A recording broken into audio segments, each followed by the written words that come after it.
At ang partnership ng AIM Global Company ay ang Nature's Way Manufacturing Company.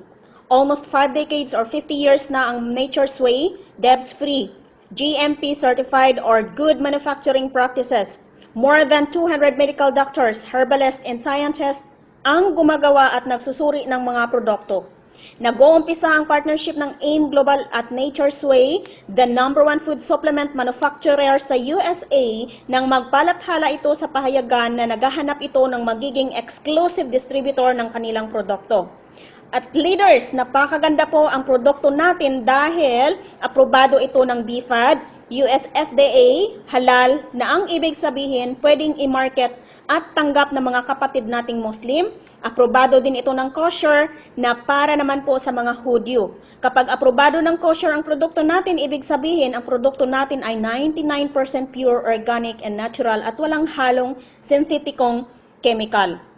Dahil sa kalidad ng produkto, napangaralan ng company ng Asian Consumers Choice Awards Asia Most Outstanding MLM Direct Sales Company, Asia's Most Outstanding Nutraceuticals Food Supplement, Asian Star Brand Most Outstanding Nutritional Supplement, Asian Business and Marketing Quality Awards, Most Outstanding Mega Nutritional Supplement, Global Awards for Marketing Excellence, Most Outstanding Wellness Technology, Philippine Marketing Excellence Award, Most Outstanding Nutritional Technology Supplement, Asia Pacific Excellence Award, Outstanding Global Marketing Company, Best of the Best Company recognized by Multi-Level Marketing International Association, Top 12 Taxpayers in the whole Philippines, Best of the Best CEO Company in the whole world, MLM Associations.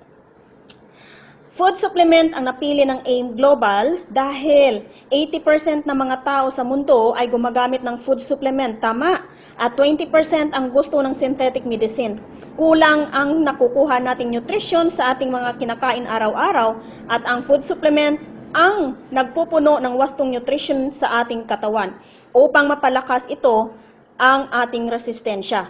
Makaiwas ito sa iba't ibang sakit, maraming bagay na hindi maiwasan at nakakaapekto sa ating kalusugan. At